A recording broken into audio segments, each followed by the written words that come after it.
Sabboonaa Oromoo Oromiyaa keessa sanyii warra gaarii sanyii sooressa. Jaalalli kee adda akkamiin si obsa, jaalalli kee adda akkamiin si obsa.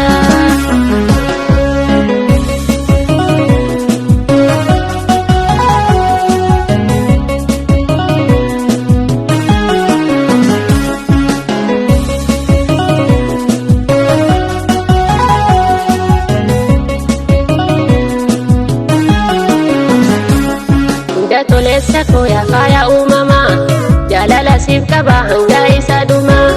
Sirraa fagaadhullee hawwiin kiyya sumaa, sirraa fagaadhullee hawwiin kiyya sumaa.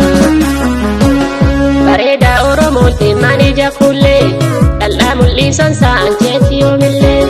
Abdiin irraan kutiin naaf kottu jaalallee, abdiin irraan kutiin naaf kottu jaalallee.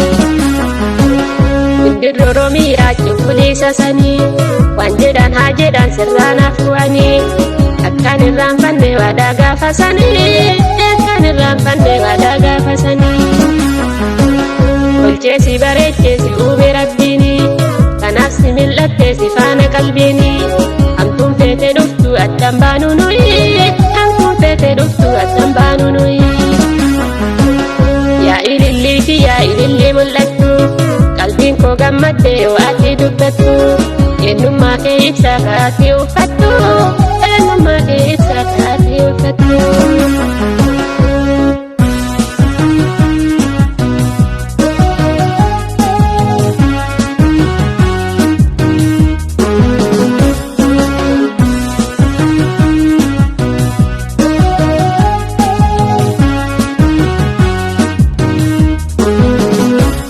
Sabboonaa Oromoo Oromiyaa keessa sanyii warra gaarii sanyii sooressa.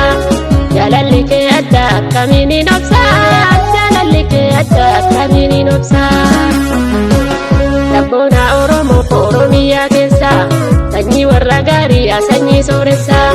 Jaalalli kee adda akkamiin hin obsa, jaalalli kee adda akkamiin hin obsa.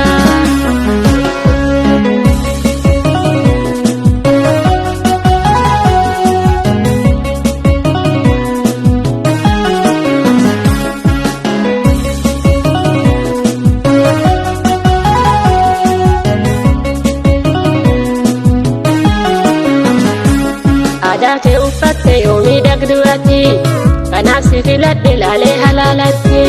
Nu wajji bareennaa as kottu mee ati, nu wajji bareennaa as kottu mee ati. Halaalarra kenne maaf wayyaanna nuti, wal argaan haa taatu biyya keenya irratti. Nu lachuufoon tokko sanyii Oromooti.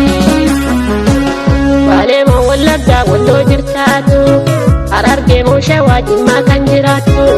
Arsiidha moo Iluu daddafii naaf kottu, arsiidha moo Iluu daddafii naaf kottu. Si wajji bareedaa jireenyi lafarraa, si fudhee barrisaa samii kana irraa. Urjii koo yaa boonaa yaa abaaboo birraa, urjii koo yaa boonaa yaa abaaboo birraa. Ija koorraa yaasee imimmaan lolaasee, yaada jaalalaattu hirribaana kaasee, yaada jaalalaattu hirribaana kaasee. Mana dhiikiyyaa yaa kan hin jaaladhu, hidhamee yoomiyyuu boqonnaan argadhu. Barri si naaf kottu meenatti dhiyaadhu,